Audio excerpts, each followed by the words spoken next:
تو غرناطہ کی ہر مسجد کے دروازے پر اس قسم کے اشتہار چسپاں تھے کہ ابو عبداللہ اور اس کے امراء دشمن کے ساتھ قوم کی عزت اور آزادی کا سودا کر چکے ہیں۔ لیکن اگلی صبح صلح پسندوں اور شکست خوردہ ذہنیت کے لوگوں نے جگہ جگہ یہ اشتہارات چسپاں کر دیے کہ فرڈینینڈ کی فیاضانہ شرائط کو رد کرنا کفران نعمت ہے۔ یہ انتشار کی ابتدا تھی۔ چند دن میں نوبت یہاں تک پہنچ گئی کہ ہر گلی، ہر محلے اور ہر درسگاہ میں امن پسندوں اور جنگ کے حامیوں کا تصادم ہونے لگا۔ مساجد اور درسگاہوں میں متصادم خیالات کے علماء کی تقریریں ہونے لگی۔ ایک شام عوام کی ایک بڑی جماعت نے ابو عبداللہ اور امرائے سلطنت کے خلاف سخت مظاہرہ کیا۔ صلح پسندوں کی ایک ٹولی نے انہیں سمجھانے کی کوشش کی، لیکن عوام کے جوش و خروش کا یہ عالم تھا کہ وہ ان پر ٹوٹ پڑے۔ انہیں مار بھگانے کے بعد عوام نے شہر میں جلوس نکالا اور چند ایسے امراء اور علماء کے گھروں کو آگ لگا دی جن پر فرڈینینڈ کے جاسوس ہونے کا شبہ تھا۔ شہر میں خانہ جنگی کا خطرہ محسوس کرتے ہوئے ابو عبداللہ نے 70 دن کی مدت ختم ہونے سے پہلے ہی شہر کو عیسائی فرڈینینڈ کے حوالے کر دینے کا فیصلہ کیا۔ چنانچہ 12 ربیع الاول 492 عیسوی میں غرناطہ کو دشمن کے قبضے میں دے دیا گیا۔ ابو عبداللہ گھوڑے پر سوار ہو کر الحمراء سے نکلا۔ اس کے پیچھے شہر کے 50 امراء بھی گھوڑوں پر سوار تھے۔ شہر سے باہر فرڈینینڈ، ملکہ ایزابیلا اور ان کی فوج قطاریں باندھ کر کھڑی تھی۔ ابو عبداللہ نصرانی بادشاہ کے قریب پہنچ کر گھوڑے سے اتر پڑا۔ ضبط کی انتہائی کوشش کے باوجود اس کی آنکھوں سے آنسو ابل پڑے۔ فرڈینینڈ نے گھوڑے سے اتر کر اسے گلے لگا لیا۔ ابو عبداللہ نے اسے الحمراء کی کنیاں پیش کرتے ہوئے کہا، خدا نے تجھے غرناطہ کی حکومت عطا کی ہے، میری دعا ہے کہ وہ تجھے رحم، عدل اور انصاف کے قابل بنائے۔ ابو عبداللہ ملکہ ایزابیلا کی طرف متوجہ ہوا۔ ملکہ الحمراء اس کی عظمت کے سامنے غرناطہ کے آخری تاجدار کی بے کسی دیکھ کر متاثر ہوئے بغیر نہ رہی۔ ایک لمحہ کے لیے وہ ایک عورت تھی، اس کا دل بھر آیا اور وہ آبدیدہ ہو کر اپنے شوہر کی طرف دیکھنے لگی۔ ملکہ کا اشارہ پا کر فرڈینینڈ ابو عبداللہ کو تسلی دینے کے لیے کچھ کہنا چاہتا تھا، لیکن ابو عبداللہ نے کسی توقف کے بغیر گھوڑے پر سوار ہو کر اس کی باگ موڑ لی۔ تھوڑی دیر بعد وہ اس قافلے کے ساتھ جا ملا جو اس کے مال و متاع کے ساتھ انڈریکس کا رخ کر رہا تھا۔ اس قافلے میں اس کی والدہ اور بیوی بھی تھی۔ فرڈینینڈ کی افواج فتح کے نعرے بجاتی ہوئی شہر میں داخل ہوئی۔ بادشاہ اور ملکہ نے اپنے اپنے مذہبی میشوا سے درخواست کی کہ وہ اپنے مقدس ہاتھوں سے الحمراء کے برج پر نشان صلیب نصب کرے۔ غرناطہ کے مردوں، عورتوں اور بچوں کی نگاہیں الحمراء کے برج پر لگی ہوئی تھیں۔ یہ شہر جس نے صدیوں تک مجاہدین اسلام کو دور دراز کی فتوحات سے واپس آ کر مسرت کے نعرے لگاتے سنا تھا، اب دشمن کی فتح کے ترانے سن رہا تھا۔ الحمراء کے برج پر ابھی تک پرچم اسلام لہرا رہا تھا۔ اہل غرناطہ اپنے مقدر کے اس ستارے کو دیکھ رہے تھے جو ہمیشہ کے لیے غروب ہونے والا تھا۔ جب غرناطہ کا ہلالی پرچم اتارا جا رہا تھا اور اس کی جگہ صلیب کا جھنڈا بلند ہو رہا تھا، ایک طرف فرڈینینڈ کی فوج کی سپاہی خوشی کے ترانے گا رہے تھے اور دوسری طرف اہل غرناطہ کی جگر دوست چیخیں سنائی دے رہی تھی۔ ایک فاتح قوم کی رگوں میں زندگی کا خون دوڑ رہا تھا اور ایک مفتوح قوم کی نبضیں ڈوب رہی تھیں۔ ابو عبداللہ نے البشارات کی ایک پہاڑی کی چوٹی پر پہنچ کر اپنا گھوڑا روکا۔ اس نے آخری بار غرناطہ کی طرف دیکھا اور پھوٹ پھوٹ کر رونے لگا۔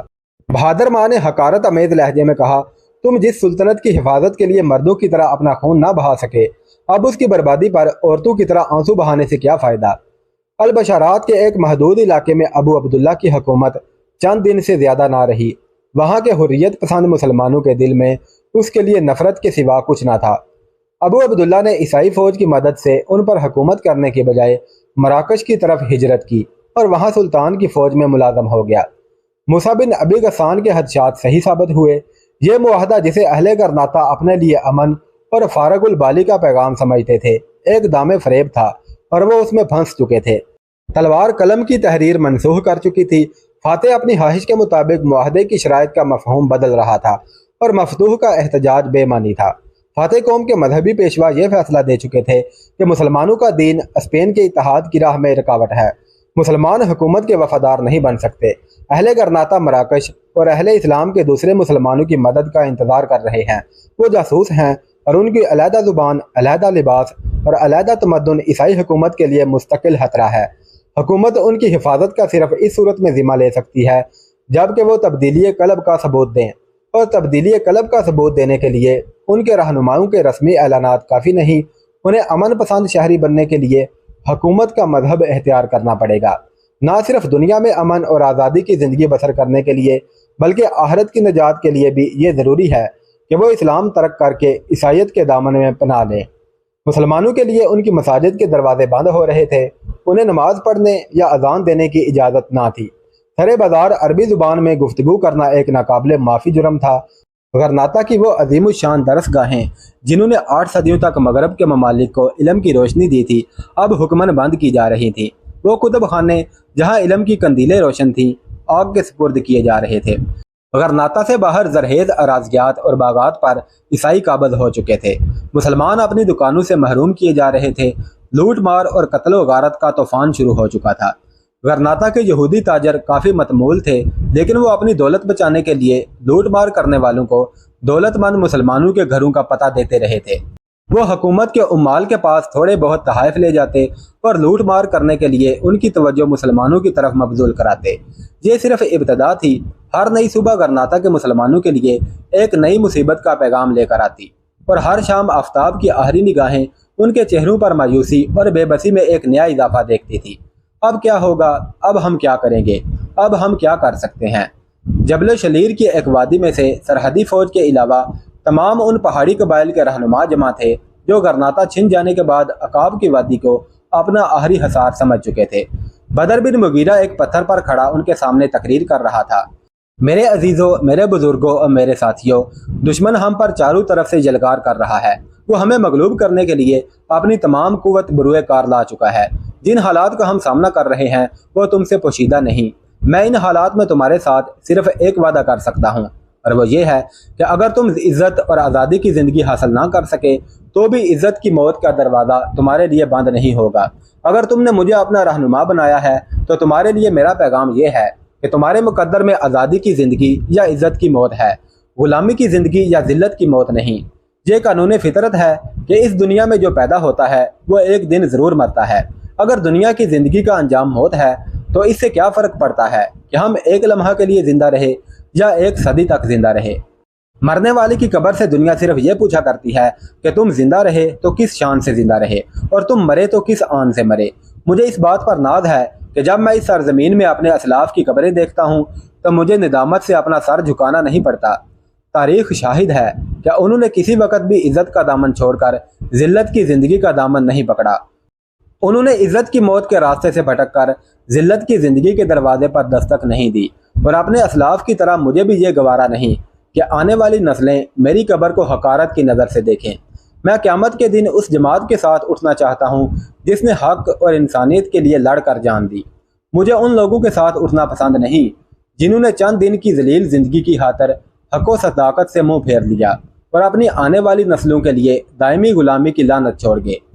مومن حق کے لیے جان دیتا ہے، حق سے منہ پھیر کر زندہ رہنا اپنے لیے باعث ننگو آر سمجھتا ہے۔ ہم تعداد میں بہت تھوڑے ہیں، ہمارے ذرائع محدود ہیں، لیکن اپنے ماضی کی تاریخ کے اوراق الٹ کر دیکھو اور وہ دن یاد کرو جب حق پرستوں کی ایک مٹھی بھر جماعت نے اپنے پیٹ پر پتھر باندھ کر کیسر و کسریٰ کی سطوت کے پرچم سرنگوں کر دیے تھے۔ وہ دن یاد کرو جب طارق بن زیاد نے اندلس کے ساحل پر پہنچ کر اپنا سفینہ جلا دیا تھا اور اپنے جانبازوں کو یہ پیغام دیا تھا کہ مسلمانوں کے پاؤں آگے بڑھنے کے لیے ہیں، پیچھے ہٹنے کے لیے نہیں۔ ہماری جنگ وحشت اور بربریت کے خلاف انسانیت کی بغاوت ہے۔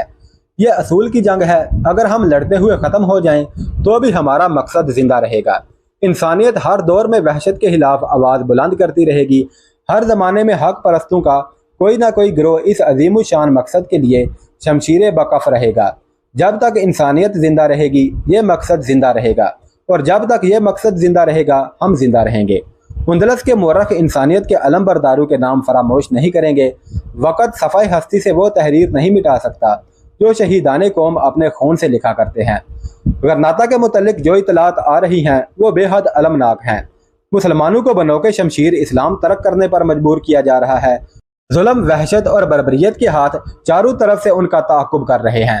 بازاروں میں مسلمانوں کی زندگی محفوظ نہیں اور گھروں میں ان کی بہو بیٹیوں کی عزت محفوظ نہیں۔ اب اس معاہدے کے الفاظ کے معنی بدل چکے ہیں جسے اہل غرناطہ اپنی عزت اور بقا کا ضامن سمجھتے تھے۔ وہ لوگ جنہوں نے ایک صحیح اصول کے لیے تلوار اٹھانے سے انکار کیا تھا اب دشمن کے غلط فیصلے تسلیم کرنے پر مجبور ہیں۔ وہ لوگ جنہوں نے اپنی عزت اور آزادی کے لیے خون بہانے سے دریغ کیا تھا اب بے بسی کے آنسوؤں سے اپنی تاریخ کا آخری باب لکھ رہے ہیں۔ انہوں نے آزادی کے تاج پر غلامی کے زنجیروں کو ترجیح دی۔ انہوں نے یہ سمجھا تھا کہ وہ غلامی کا نہایت معمولی بوجھ اٹھا کر زندگی کے ہزاروں انعامات حاصل کر سکیں گے، لیکن اب ان پر زندگی کی نعمتوں کے دروازے بند ہو چکے ہیں اور غلامی کا بوجھ آئے دن زیادہ ہوتا جا رہا ہے۔ ان کی ہڈیاں اس بوجھ کے نیچے پس رہی ہیں، لیکن وہ احتجاج نہیں کر سکتے۔ ان میں سے بعض کا یہ خیال تھا کہ وہ عیسائی بن کر ان مصائب سے نجات حاصل کر لیں گے، لیکن اب وہ یہ محسوس کر رہے ہیں کہ غلام عیسائی اور حکمران عیسائی میں بہت فرق ہے۔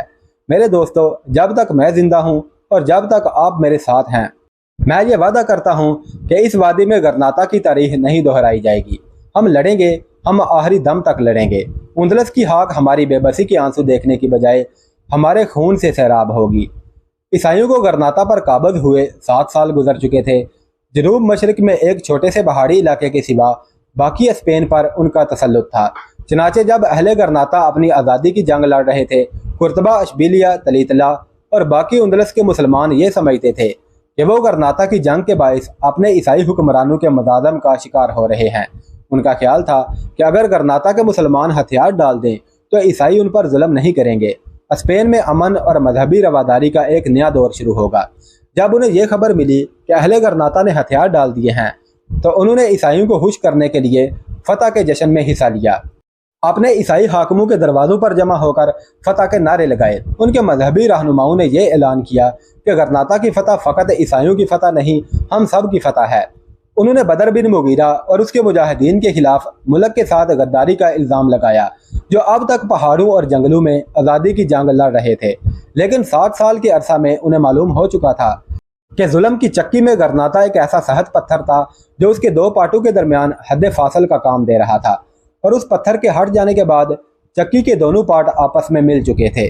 وحشت اور بربریت کا سیلاب جو ایک مدت سے غرناطہ کی حدود پر رکا رہا، اب اپنے راستے کا آخری پتھر ہٹانے کے بعد ہر سمت سے مسلمانوں کا تعاقب کر رہا تھا۔ اندلس کے وہ مسلمان جو فتح کے لیے اہل غرناطہ کا ساتھ نہ دے سکے، اب ذلت، رسوائی اور مظلومیت میں ان کے ساتھ برابر کے حصہ دار تھے۔ وحشت کے ہاتھ ہر بستی اور ہر شہر میں انسانیت کا دامن نوچ رہے تھے۔ عیسائی حکومت نے یہ اعلان کیا کہ اسپین کے مسلمانوں کے لیے اب صرف 3 راستے ہیں: ترک اسلام، ترک وطن یا موت۔ جن لوگوں نے عیسائی مذہب قبول کیا وہ عیسائیوں کے ساتھ مساوی درجہ حاصل نہ کر سکے۔ حکمران ان کے ساتھ نفرت سے پیش آتے تھے، ان کی نیت پر شبہ کیا جاتا تھا۔ ان پر یہ الزامات لگائے جاتے تھے کہ وہ درپردہ نمازیں پڑھتے ہیں، گھروں میں عربی بولتے ہیں اور پہاڑی باغیوں کی فتح کے لیے دعائیں مانگتے ہیں۔ ان الزامات میں ماخوذ ہونے والوں کو عام طور پر دروں کی سزا دی جاتی تھی۔ وہ مسلمان جو کلمہ توحید پڑھنے پر باضد تھے بدترین سزاؤں کے مستحق سمجھے جاتے تھے۔ انہیں گرم لوہے سے داغا جاتا، انہیں پہیوں پر کھینچا جاتا اور انہیں مساجد کے دروازوں کے سامنے زندہ جلایا جاتا۔ ان حالات میں لاکھوں مسلمان مراکش کی طرف ہجرت کر چکے تھے۔ شمال کے قافلے جنوب کی بندرگاہوں کا رخ کرتے۔